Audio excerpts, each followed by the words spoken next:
Hello friends and welcome back in my YouTube channel biology with Neha ma'am. Friends, आज के इस video में हम देखेंगे development of Graafian follicle and ovulation. तो इसके पहले की वीडियो में हमने क्या देखा था, oogenesis देखी थी। तो oogenesis को हमने बहुत ही सिंपल तरीके से समझा था, लेकिन oogenesis क्या होती है, कॉम्प्लिकेटेड प्रोसेस होता है। oogenesis के साथ साथ जो होता है वो ग्राफियन फॉलिकल का निर्माण होता रहता है।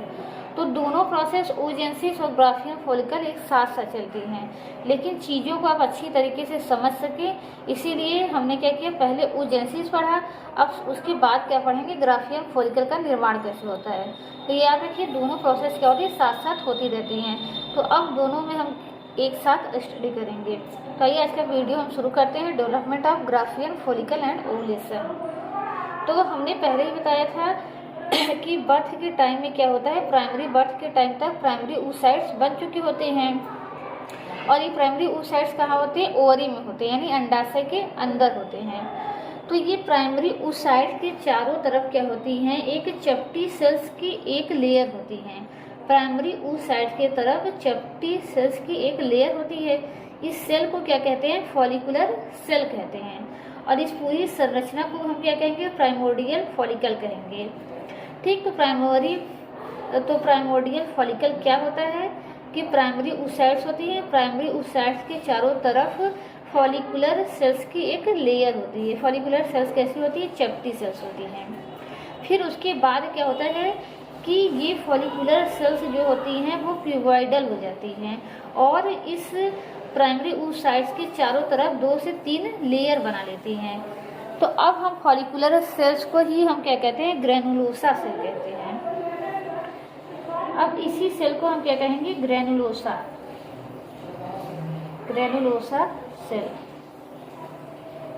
ठीक, और इन्होंने जो मेम्ब्रेन बनाया उस मेम्ब्रेन को हम क्या कहेंगे, यानी जो इन्होंने कवरिंग बना ली उस कवरिंग को हम कहते हैं मेम्ब्रेना ग्रेनुलोसा। इसको हम कहते हैं मेम्ब्रेना ग्रेनुलोसा, मेम्ब्रेना ग्रेनुलोसा। ठीक, अब मेम्ब्रेना ग्रेनुलोसा की और प्राइमरी oocytes के बीच हम देख रहे हैं एक और लेयर बन जाती है। ये लेयर किसकी होती है, ग्लाइकोप्रोटीन्स की लेयर होती है। इस लेयर को हम नाम देते हैं जोना पेल्यूसिडा। जोना पेल्यूसिडा। ठीक, तो अब क्या हो गया, प्राइमरी oocytes हो गई। प्राइमरी oocytes के चारों तरफ एक लेयर आ गई सबसे बाहर, जिसको हम क्या कहेंगे, जोना पेल्यूसिडा कहेंगे। जोना पेल्यूसिडा के बाहर कौन सी मेम्ब्रेन है, मेम्ब्रेना ग्रेनुलोसा है, और मेम्ब्रेना ग्रेनुलोसा किसकी बनी है, ग्रेनुलोसा सेल्स की बनी है। ये फॉलिकुलर सेल्स ही आगे चल के किस में बदल जाती हैं, ग्रेनुलोसा सेल्स में। फॉलिकुलर सेल्स क्या होती है, इक्वेमस टाइप होती है, जबकि ग्रेनुलोसा सेल्स क्या होती है, क्यूबॉइडल होती हैं। तो जब आप टाइप्स ऑफ एपिथेलियम सेल्स पढ़ेंगे तो वहाँ पर आप पढ़ेंगे कि इक्वेमस क्या होता है और क्यूबॉइडल क्या होता है। तो आइए हम अब आगे देखते हैं कि अब इसकी आगे क्या होगा। तो देखिए, जब इस तरह की संरचना थी तब इसको हम क्या कहते थे, प्राइमोर्डियल फॉलिकल। तो अब प्राइमोर्डियल फॉलिकल से क्या होगा, अब प्राइमरी फॉलिकल का निर्माण होगा। अब जो संरचना बनी है अब इसको हम कहते हैं प्राइमरी फॉलिकल। ठीक, तो आपको समझ में आ गया प्राइमोर्डियल फॉलिकल क्या होता है, फिर प्राइमोर्डियल फॉलिकल से प्राइमरी फॉलिकल कैसे बनता है। फॉलिकुलर सेल्स जो होती है ग्रेनुलोसा सेल में बदल जाती हैं और मल्टी लेयर हो जाती हैं। मल्टी लेयर होने के बाद जो मेम्ब्रेन बनाती हैं, यानी ग्रेनुलोसा सेल्स की जो मल्टी लेयर मेम्ब्रेन होती है उसको हम क्या कहते हैं, मेम्ब्रेना ग्रेनुलोसा कहते हैं। मेम्ब्रेना ग्रेनुलोसा और oocytes के बीच जो है ग्लाइकोप्रोटीन का एक लेयर बन जाता है, और ग्लाइकोप्रोटीन के इस लेयर को क्या कहते हैं, जोना पेल्यूसिडा कहते हैं। तो आप हमेशा याद रखिएगा, जो मेम्ब्रेना ग्रेनुलोसा कवरिंग होती है वो कैसी होती है, सेलुलर होती है, यानी सेल की बनी होती है। लेकिन जोना पेल्यूसिडा जो होती है वो सेलुलर नहीं होती, वो किसकी बनी होती है, वो ग्लाइकोप्रोटीन्स की बनी होती है। अब आइए हम देखें कि प्राइमरी फॉलिकल से जो है वो सेकेंडरी फॉलिकल कैसे बनते हैं। तो अब इसके बाद क्या होगा कि जो ये सेल्स आप देख रहे हैं कि वो सेल्स जो जोना पेल्यूसिडा से सटी होती हैं वो जोना पेल्यूसिडा से चिपक जाती हैं, यानी मेम्ब्रेना ग्रेनुलोसा की जो भीतरी सेल्स होती हैं वो ज़ोना पेलुसिडा से क्या हो जाती हैं, चिपक जाती हैं और चिपक करके एक लेयर बना लेती हैं। उस लेयर को हम नाम देते हैं कोरोना रेडिएटा। और ये जो ग्रेनुलोसा सेल्स होती हैं ये भी आगे चल के मल्टीप्लाई होती हैं। तो इनकी बाहर की जो सेल्स होती हैं, बाहर की जो सेल्स होती हैं एक मेम्ब्रेन बना लेती हैं। उस मेम्ब्रेन को हम कहते हैं थीका फोलिकुलाई कहते हैं। ये कहने का मतलब ये है, ये ग्रेनुलोसा सेल्स भी आगे जाकर के और डिवाइड होंगी, मल्टी लेयर होंगी। तो इनके सबसे बाहरी लेयर को हम क्या कहेंगे, थीका फोलिकुलाई कहेंगे। और जो सबसे अंदर की लेयर होंगी, जो किससे सटी होंगी, ज़ोना पेलुसिडा से सटी होंगी, उनको हम क्या कहेंगे, कोरोना रेडिएटा कहेंगे। तो अब देख रहे हैं उस साइड्स की सबसे बाहर कौन सी लेयर बन गई है, थीका फोलिकुलाई। थीका फोलिकुलाई, थीका फोलिकुलाई के नीचे क्या है, मेम्ब्रेना ग्रेनुलोसा। मेम्ब्रेना ग्रेनुलोसा, मेम्ब्रेना ग्रेनुलोसा की जो सबसे आखिरी लेयर होती है, जो सबसे लास्ट वाली लेयर होती है, उसका हमने क्या नाम दे दिया, कोरोना रेडिएटा। Corona radiata. और कोरोना रेडिएटा के नीचे क्या है, सबसे ज़ोना पेलुसिडा। और ज़ोना पेलुसिडा के अंदर क्या है, उस साइड से भरा हुआ है। ठीक, तो उस साइड सबसे अंदर होता है, उस साइड के बाहर क्या होता है, ज़ोना पेलुसिडा होता है, जो कि किसका बना होता है, ग्लाइकोप्रोटीन का। ये आप हमेशा याद रखिएगा, ग्लाइकोप्रोटीन। ठीक, इस सेल का नहीं बना होता, ये ग्लाइकोप्रोटीन का बना होता है। फिर उसके बाहर क्या होगा, कोरोना रेडिएटा होगा, मेम्ब्रेना ग्रेनुलोसा होगा, उसके बाहर थीका फोलिकुलाई होंगे। तो theca folliculi, membrana granulosa, corona radiata, ये तीनों जो लेयर है एक विशेष प्रकार के सेल से बनी है। किस सेल से बनी है, ग्रेनुलोसा सेल से बनी हुई है। और ये तीनों लेयर कैसी हैं, सेलुलर लेयर है। जबकि ज़ोना पेलुसिडा क्या है, ये नॉन सेलुलर है। ये किसकी बनी है, ये ग्लाइकोप्रोटीन की बनी है। तो आई होप अब तक यहाँ तक आपको समझ में आ गया होगा जो हम समझाने का प्रयास करें।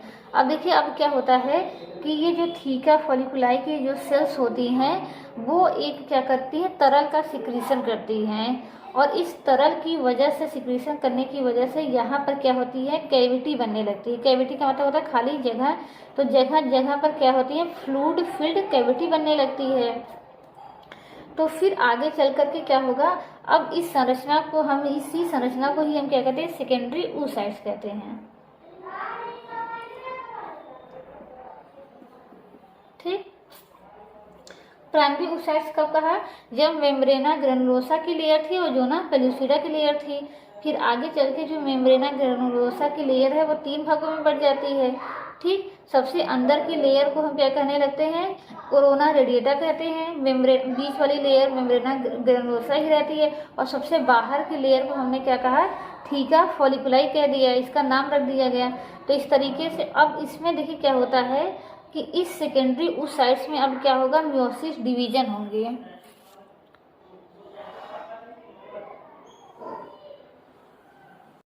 तो मियोसिस डिवीजन की फर्स्ट हमने जो बताया, तो मियोसिस डिवीजन जो हमने बताया कि फर्स्ट होगा, तो उससे क्या बनेंगे, एक पोलर बॉडी बनेगी और एक क्या बनेंगे, सेकेंडरी oocytes बनेंगे। और इसको सॉरी सेकेंडरी oocytes नहीं, हम इसको सेकेंडरी फॉलिकल कहेंगे।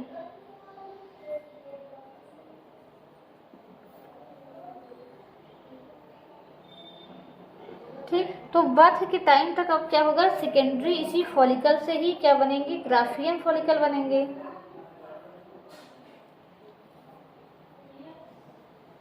देखिए ग्राफियन फॉलिकल कैसे बनेगा, तो अब इस सेकेंडरी फॉलिकल देखिए बर्थ के समय आपको याद रखना है, बर्थ के समय क्या होते हैं, प्राइमरी oocytes होते हैं।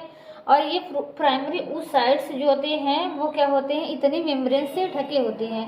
तो पूरी संरचना को ही हम क्या कहते हैं, सेकेंडरी फॉलिकल कहते हैं। तो सेकेंडरी फॉलिकल से ग्राफियन फॉलिकल कब बनता है, प्यूबर्टी के बाद बनता है, यानी 11 से 13 साल के बाद बनता है। यानी जो लड़कियां होती हैं उनमें 13 साल, या हम कह सकते हैं कुछ लड़कियों में 11 से 13 साल के बाद क्या होता है कि सेकेंडरी फॉलिकल जो है वो कन्वर्ट होता है ग्राफियन फॉलिकल में।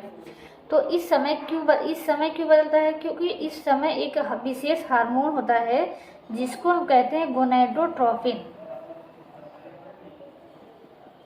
ठीक, तो 13 साल तक क्या होता है कि सेकेंडरी फॉलिकल के रूप में ये रहता है। 13 साल बाद क्या होता है कि पीयूष ग्लैंड से गोनाडोट्रोपिन हार्मोन निकलता है, और गोनाडोट्रोपिन हार्मोन के प्रभाव से प्रत्येक महीने केवल एक सेकेंडरी फॉलिकल किस में बदलेगी? ग्राफियन फॉलिकल में बदलेगी। तो प्यूबर्टी के समय यानी 13 साल से पहले क्या होता है, ओवरी में क्या होते हैं? प्राइमरी oocytes होते हैं। प्राइमरी oocytes किस रूप में होते हैं? सेकेंडरी फॉलिकल होते हैं। ये क्या है? सेकेंडरी फॉलिकल है, लेकिन इसके अंदर जो oocytes है वो oocyte कैसा है? प्राइमरी oocytes है। ठीक है, यानी इसके अंदर अभी क्या है? एक भी बार मियोसिस की प्रक्रिया नहीं हुई है। अब क्या होगा? प्यूबर्टी के बाद क्या होता है? गोनाडोट्रोपिन हार्मोन का सिक्रीशन शुरू हो जाता है। तो गोनाडोट्रोपिन हार्मोन के सिक्रीशन से क्या होगा? मियोसिस डिवीजन फर्स्ट होगा। मियोसिस डिवीजन फर्स्ट से क्या होगा कि एक पोलर बॉडी बनेगी और एक क्या बनेगा? आपका सेकेंडरी oocytes बनेगा। सेकेंडरी oocytes बनेगी। ये संख्या में क्या होंगे? एक एक होंगे। और इसके साथ साथ क्या होगा? सेकेंडरी फॉलिकल में क्या होगा कि तरल का सिक्रीशन और ज़्यादा होने लगेगा, जिससे कैविटी और ज़्यादा बढ़ जाएगी। तो पूरी जो है एक कैविटी क्या हो जाएगी? एक बड़ी सी कैविटी बन जाएगी। तो इस बड़ी सी कैविटी को ही हम क्या कहते हैं? एंट्रम कहते हैं। तो धीरे धीरे क्या होती है? कैविटी भरने लगती है और कैविटी बड़ी सी हो जाती है, जिसमें क्या होते हैं? बाकी की सेल क्या होते हैं? एक तरफ अरेंज हो जाते हैं। तो हम ये देख रहे हैं कि ये बड़ी सी कैविटी क्या है, लेकिन चारों तरफ फैली है, लेकिन एक तरफ क्या होता है? कैविटी का निर्माण नहीं हो पाता। तो एक तरफ हम क्या देख रहे हैं? ग्रैनुलोसा की सेल्स हैं ढेर सारी। ग्रैनुलोसा सेल का एक पिंड है, उसी पिंड के अंदर ही क्या है? ओवम भरा हुआ है। तो ये कैविटी क्या होती है? एक साइड इनका निर्माण नहीं हो पाता। एक साइड क्या होती है कि ग्रैनुलोसा सेल्स का एक लंब या एक झुंड होता है, उसी झुंड के अंदर क्या होते हैं? सेकेंडरी oocytes प्रेजेंट होता है। तो इस पूरी संरचना को ही हम क्या कहते हैं? एक नाम, विशेष नाम देते हैं।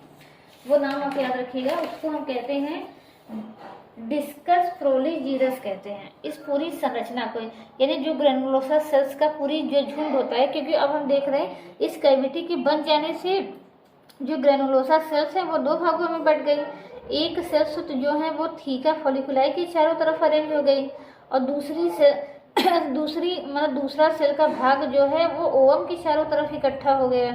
तो इस पूरी संरचना को, यानी जो ग्रैनुलोसा की सेल्स हैं, ग्रैनुलोसा के अंदर हम देख रहे हैं कोरोना रेडिएटा है, कोरोना रेडिएटा के अंदर जोना पेलुसिडा है, जोना पेलुसिडा के अंदर क्या है? सेकेंडरी oocytes है। तो इस पूरी संरचना को हम एक नाम देते हैं, ये क्या है आपका? सेकेंडरी oocytes है। तो इस पूरी संरचना को जो हम एक नाम देते हैं उसको हम कहते हैं डिस्कस प्रोलीजिरस। डिस्कस प्रोलीजिरस।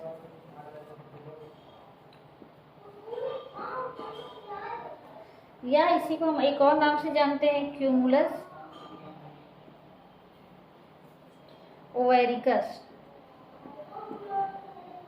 या इसी को एक और नाम से जानते हैं, क्यूमुलस ओफेरिकस।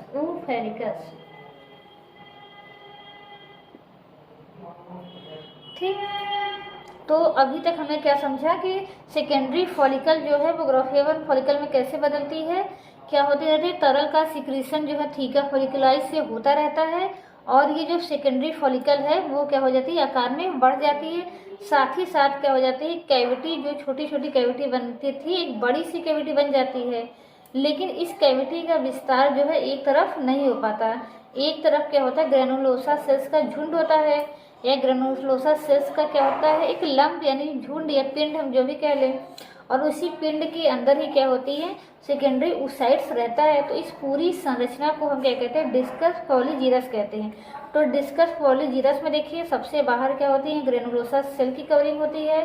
ग्रैनुलोसा सेल्स की कवरिंग के अंदर क्या होता है? कोरोना रेडिएटा होता है। कोरोना रेडिएटा के अंदर जोना पेलुसिडा होता है। जोना पेलुसिडा के अंदर क्या होता है? सेकेंडरी oocytes होते हैं। तो इस पूरी संरचना को ही हम क्या कहते हैं? डिस्कस प्रोलीजिरस कहते हैं, या क्यूमुलस ओवेरिकस कहते हैं, या क्यूमुलस ओफेरिकस कहते हैं। तो इतने नामों से इसको जाना जाता है।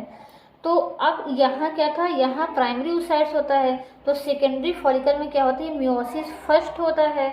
और मियोसिस फर्स्ट से क्या होता है कि जो प्राइमरी oocytes होती हैं वो बदल जाती हैं किसमें, सेकेंडरी oocytes और पोलर बॉडी में। तो यहाँ के बाद सेकेंडरी oocyte दिखाए गए हैं, पोलर बॉडी इसी से जुड़ी होती है और इसके जस्ट पीछे होती है। तो इस तरीके से इसी को हम कहते हैं ग्राफियन फॉलिकल, या इसी को ही हम क्या कहते हैं, मेच्योर फॉलिकल।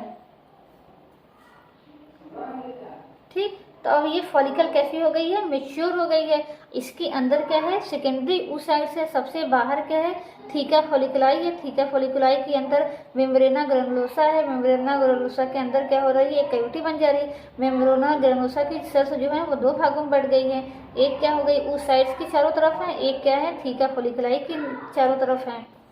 तो इस जो कैविटी है, कैविटी को क्या कहते हैं, एंट्रम कहते हैं। एंट्रम के अंदर क्या होता है, फ्लूइड भरा होता है। तो देखिए अब क्या हो गया, oocytes हो गई। तो जो ओवुलेशन का मतलब क्या होता है, इसी सेकेंडरी oocytes का बाहर आना। तो जो ओवम हमने कहा ये बन कहाँ रहा है, ये बन रहा है ओवरी के अंदर बन रहा है। अब क्या होगा, जैसे कि ये ओवरी मान लेते हैं इसको, ये क्या है, ओवरी है। अब ये जो ग्राफियन फॉलिकल बनी है ये ओवरी के वॉल से क्या होती है, बाहर आने लगती हैं, ओवरी की वॉल को ऊपर उठाती हैं। अब इसके बाद क्या होगा, ये जो ओवम है, ये ग्राफियन फॉलिकल है, ये क्या होगा, फट जाएगा। और फटने के बाद क्या होगा, ये जो ये oocytes हैं, ये सेकेंडरी oocytes जो है वो बाहर आ जाएंगे। तो इसी प्रक्रिया को ही हम ओवुलेशन कहते हैं। ओवुलेशन या अंडोत्सर्ग कहते हैं, डिम्बोत्सर्ग कहते हैं। तो अंडोत्सर्ग या ओवुलेशन का मतलब क्या होता है कि सेकेंडरी oocytes का ग्राफियन फॉलिकल से बाहर आ जाना, ओवरी से बाहर आ जाना। ठीक, तो यहाँ आप देख रहे हैं कि क्या होगा, ओवरी की थोड़ी सी वॉल क्या होगी, रप्चर होगी, और इसके साथ साथ क्या होगा, ये ग्राफियन फॉलिकल फटेंगे। तो ये क्या होंगे, ओवरी से ये क्या होगा, ये बाहर आ जाएगा। ओवरी से बाहर आकर कहाँ जाएगा, ये फैलोपियन ट्यूब में जाएगा। तो सेकेंडरी oocytes ये हम नॉर्मली कहते हैं कि ओवम का ओवरी से बाहर आना ही हम क्या कहते हैं, ओवुलेशन कहते हैं। तो इसको हम क्या करते हैं, आगे देखते हैं इसके आगे क्या होगा।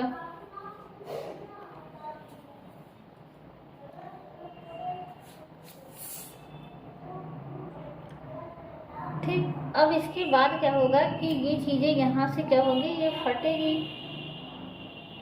ठीक, इसको हम एक रफली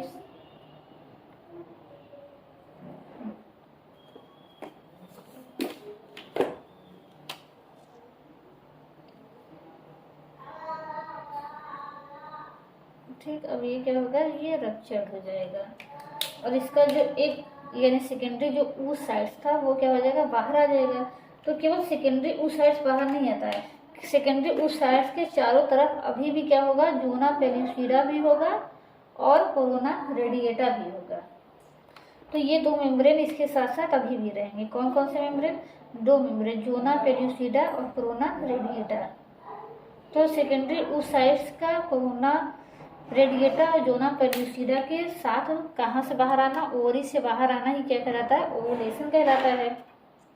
तो ये क्या होंगे, ओवरी से बाहर आ जाएंगे, ये चीजें क्या हो जाएंगी, फट जाएंगी। यही हमने दिखाया कि ये क्या हो गई, रप्चर्ड हो गई। ठीक, और ये क्या होंगे, बाहर आ जाएंगे। तो यहाँ से क्या होगी, ये चीजें बाहर निकल आएंगी। तो जब ये बाहर निकल आएंगी तो इसका क्या होगा, ये अवशेष बचेगा। तो इसके जो अवशेष होते हैं उसको हम एक नाम देते हैं, कार्पस हीमोरेजिकम।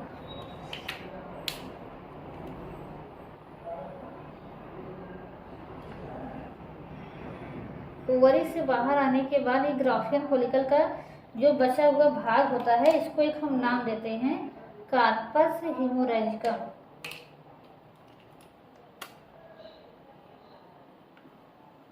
ठीक, ये जो बचा हुआ इसका भाग है इसको हम क्या नाम देते हैं, कार्पस हीमोरेजिकम नाम देते हैं।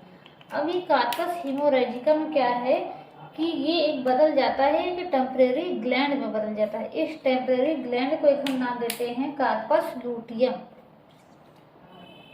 ये कैसा हो जाएगा, ये ग्लैंड क्या हो जाएगा, ये जो फटा हुआ है ये फिर से क्या हो जाएगा, पैक हो जाएगा। और अब ये एक टेम्परेरी ग्लैंड की तरह काम करने लगेगा।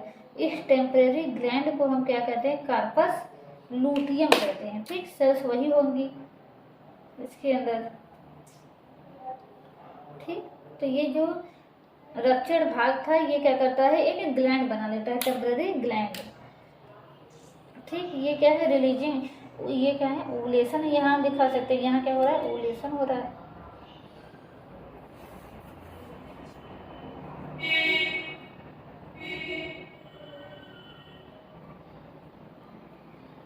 ठीक, ओवुलेशन के बाद जो रप्चर्ड ग्राफियन फॉलिकल होती है उसको हम एक नाम देते हैं, उसको क्या कहते हैं, कार्पस हीमोरेजिकम। Corpus haemorrhagicum.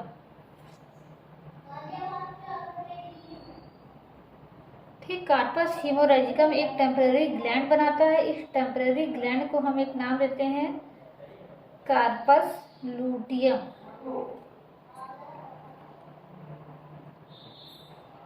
और इसकी सेल्स को हम क्या कहते हैं, ल्यूटियल सेल।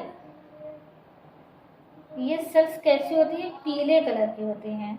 क्यों पीले कलर की होती है, क्योंकि इनमें एक पिगमेंट भरा होता है, ल्यूटीन नामक पिगमेंट भरा होता है, जिसके कारण ये पीले कलर की होती हैं।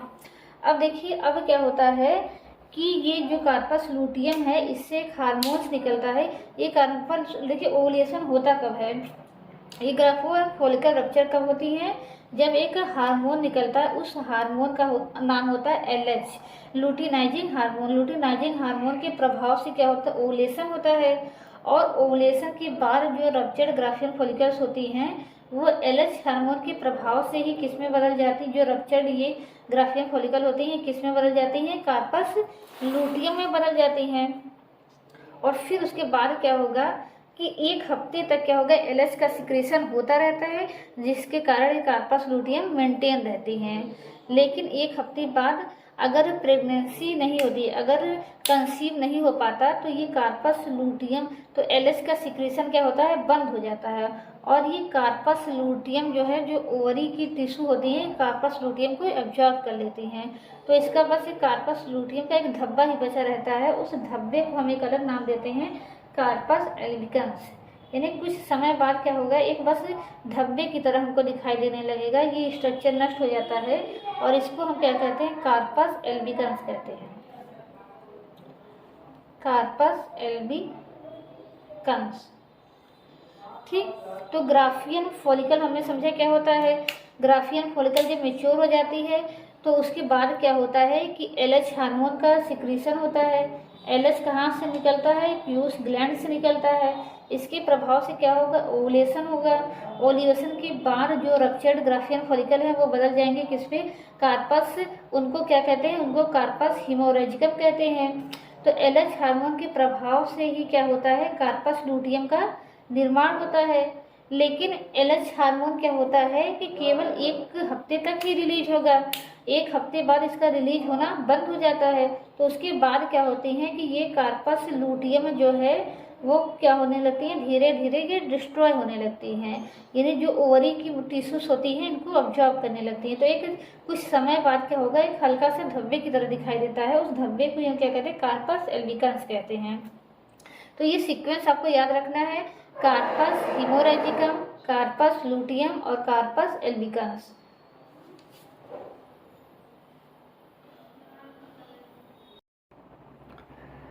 तो अगर हम देखें कि इस कार्पस लूटियम का इम्पोर्टेंस क्या होता है, तो इससे जो है वो बहुत ही इसेंशियल्स हार्मोन्स रिलीज होते हैं।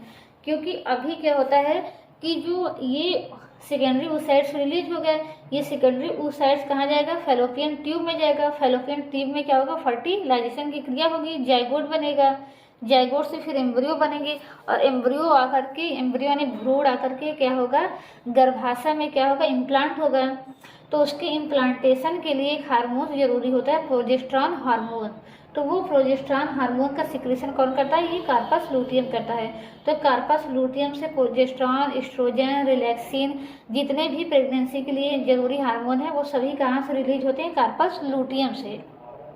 और कार्पस लूटियम मेंटेन कब रहता है, जब LH हार्मोन का सिक्रेशन होता रहे। तो LH हार्मोन का एक हफ्ते तक, यानी कि ओवुलेशन के एक हफ्ते तक LH हार्मोन का सिक्रेशन होता रहता है। जिसकी वजह से क्या होता है कि ये कार्पस लूटियम मेंटेन रहता है और 1 हफ्ते तक ये क्या करता है, प्रोजेस्टेरॉन हार्मोन का सिक्रीशन करता है।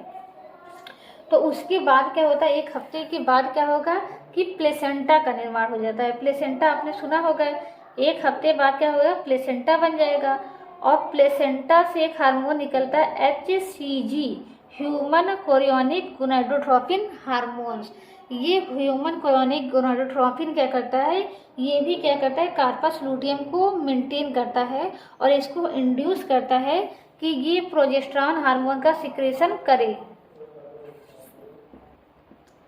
ठीक, तो 1 हफ्ते तक तो LH हार्मोन के प्रभाव से कार्पस लूटियम प्रोजेस्टेरॉन हार्मोन का सिक्रीशन करता है।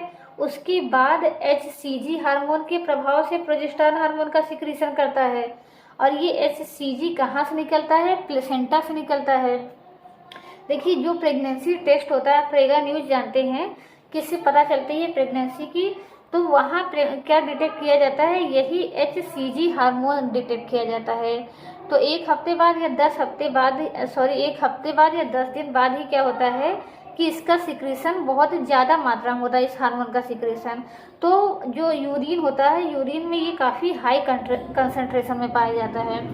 तो प्रेगनेंसी चेक करने के लिए यही चेक किया जाता है कि अगर यूरिन में HCG क्या है, प्रेजेंट है, यानी कि ये हार्मोन अगर प्रेजेंट है तो लेडीज प्रेग्नेंट है, अगर ये हार्मोन प्रेजेंट नहीं होता तो प्रेग्नेंट इसका मतलब नहीं है। तो अगर आपसे कभी पूछा जाए कि प्रेगनेंसी चेक करने के लिए किस हार्मोन का लेवल देखा जाता है, तो HCG देखा जाता है। किस में देखा जाता है, यूरिन में देखा जाता है। अगर यूरिन में HCG है तो मतलब लेडी प्रेग्नेंट है। ठीक, तो HCG क्या काम करता है कि प्रोजेस्टेरॉन हार्मोन का सिक्रीशन करता है, HCG क्या करता है, कार्पस लूटियम जो होता है उसको इंड्यूस करता है कि वो प्रोजेस्टेरॉन हार्मोन का सिक्रीशन करे। और प्रोजेस्टेरॉन हार्मोन क्या करता है कि एम्ब्रियो के इम्प्लांटेशन में और उसके फर्दर डेवलपमेंट में हेल्प करता है। और फिर उसके कुछ समय बाद क्या हो जाता है कि ये प्लेसेंटा जो है वो खुद ही प्रोजेस्टेरॉन हार्मोन का निर्माण करने लगती है। ठीक, तो शुरू में प्लेसेंटा से HCG का निर्माण होता है, लेकिन बाद में इससे प्रोजेस्टेरॉन का निर्माण होने लगता है। तो यानी अगर देखिए, अगर ये कंडीशन कब है, जब प्रेगनेंसी हो जाती है। जब अगर प्रेगनेंसी हो जाती है तो प्लेसेंटा क्या करेगा, HCG का निर्माण करेगा। HCG क्या करेगी, कार्पस लूटियम को मेंटेन करे रहेगी काफ़ी हफ्ते तक। लेकिन अगर प्रेगनेंसी नहीं होती है तो LH हार्मोन हमने बताया केवल 1 हफ्ते तक ही रिलीज होगा और 1 हफ्ते बाद क्या होगा, कार्पस लूटियम मेंटेन नहीं रहेगा, आगे प्रोजेस्टेरॉन हार्मोन का सिक्रेशन नहीं करेगा और डीके होना शुरू हो जाएगा। तो इसका जो अवशेष बचता है उसके अवशेष को ही हम कहते हैं कार्पस एल्बिकन्स कहते हैं। लेकिन अगर प्रेगनेंसी हो जाती है तो HCG हार्मोन का सिक्रेशन होगा जो आगे भी इस कार्पस लूटियम को मेंटेन किए रहेगा। लेकिन जब प्रोजेस्टेरॉन हार्मोन का सिक्रेशन प्लेसेंटा खुद करने लगेगी तो आगे भी जाकर के क्या होगा, ये कार्पस लूटियम नष्ट ही हो जाएगा। तो इस तरह के से देख रहे हैं, एक परमानेंट ग्लैंड नहीं है। एंडोक्राइन ग्लैंड हम क्या पढ़ते हैं, ऐसे ग्लैंड जो हार्मोन का सिक्रेशन करते हैं। तो कार्पस लूटियम भी क्या है, हार्मोन का सिक्रेशन कर रही है। तो इस तरीके से ये एंडोक्राइन ग्लैंड हुई। लेकिन टेम्परेरी एंडोक्राइन ग्लैंड इसको इसलिए कह रहे हैं क्योंकि ये कुछ समय के लिए ही हार्मोन का सिक्रेशन करती है। तो ये जो हमने पढ़ा एक बार उसको समराइज कर लेते हैं। तो सबसे पहले क्या होता है, प्राइमरी oocytes होती है। प्राइमरी oocytes के चारों तरफ क्या होती है, फॉलिकुलर सेल की एक लेयर होती है। इसको हम क्या कहते हैं, प्राइमोर्डियल फॉलिकल कहते हैं। अब ये फॉलिकुलर सेल्स क्या होंगी, फर्दर डिवाइड होंगी और एक मल्टी लेयर कवरिंग बना लेंगी प्राइमरी oocytes के चारों तरफ। उस कवरिंग को हम क्या कहेंगे, मेम्ब्रेना ग्रेनुलोसा कहेंगे। मेम्ब्रेना ग्रेनुलोसा और जो प्राइमरी oocytes होती हैं उसके बीच में क्या हो जाता है, एक और लेयर बन जाती है किसी ग्लाइकोप्रोटीन की। उसको क्या कहते हैं, जोना पेल्यूसिडा कहते हैं। और अब इस स्ट्रक्चर को हम क्या कहेंगे, प्राइमरी फॉलिकल कहेंगे। तो प्राइमोर्डियल फॉलिकल से क्या बन गया, प्राइमरी फॉलिकल बन गई। इसमें भी क्या है, प्राइमरी oocytes, इसमें भी क्या है, प्राइमरी oocytes। अब क्या होगा कि जो ये ग्रेनुलोसा सेल्स हैं, ग्रेनुलोसा सेल्स आगे भी डिवाइड होंगी। उनकी जो सबसे बाहर की लेयर है वो क्या हो जाएंगी, एक मेम्ब्रेन लाइक स्ट्रक्चर, मेम्ब्रेन बना लेंगी, आउटर कवरिंग बना लेंगी। उसको क्या कहेंगे, थीका फॉलिकुलाई कहेंगे। जो सबसे अंदर की लेयर रहेगी वो जोना पेलुसिडा से जाकर के चिपक जाएंगी। उस लेयर को हम क्या कहेंगे, कोरोना रेडिएटा कहेंगे। तो इस तरीके से हम देख रहे हैं कि 4 लेयर बन गए, theca folliculi, membrana granulosa, corona radiata और जोना पेल्यूसिडा, और उसके अंदर क्या है, प्राइमरी oocytes है। फिर इसके बाद क्या होगा कि थीका फॉलिकुलाई क्या होती है, एक तरल का सिक्रेशन करने लगती हैं, जिससे अंदर क्या होती है, छोटी छोटी कैविटी बनने लगती हैं। यहाँ तक का स्ट्रक्चर क्या कहलाता है, इसको हम क्या कहते हैं, सेकेंडरी फॉलिकल कहते हैं। इस सेकेंडरी फॉलिकल जो है वो बर्थ के समय बना रहता है, प्यूबर्टी के टाइम के पहले तक। अब प्यूबर्टी आने के बाद क्या होगा, यानी जो किशोरावस्था में क्या होगा कि सेकेंडरी फॉलिकल अब बदलेगा, ग्राफियन फॉलिकल में बदलेगा। ठीक, तो ये क्या होगा, सेकेंडरी फॉलिकल ये बदलेगा किसमें, ये ग्राफियन फॉलिकल में बदलेगा।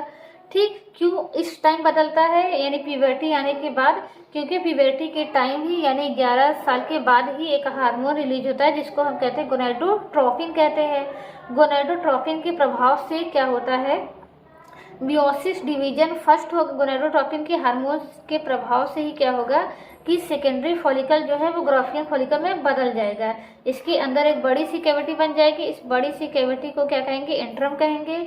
एंट्रम क्या होता है, का विस्तार जो है एक साइड में नहीं हुआ रहता, उस साइड्स को हमने क्या बताया, क्या कहते हैं, डिस्कस फ्रोलीजीरस कहते हैं। डिस्कस फ्रोलीजीरस के अंदर ही क्या होता है, सेकेंडरी oocytes होता है। यानी सेकेंडरी फॉलिकल में क्या होता है, प्राइमरी oocytes होता है, लेकिन जो ग्राफियन फॉलिकल होते हैं उसमें क्या होते हैं, सेकेंडरी oocytes होते हैं। क्यों, क्योंकि अब यहाँ पर क्या होगा, मियोसिस फर्स्ट होगी। मियोसिस फर्स्ट जब होगी तो क्या बन जाएगा, सेकेंडरी oocytes बन जाएंगे।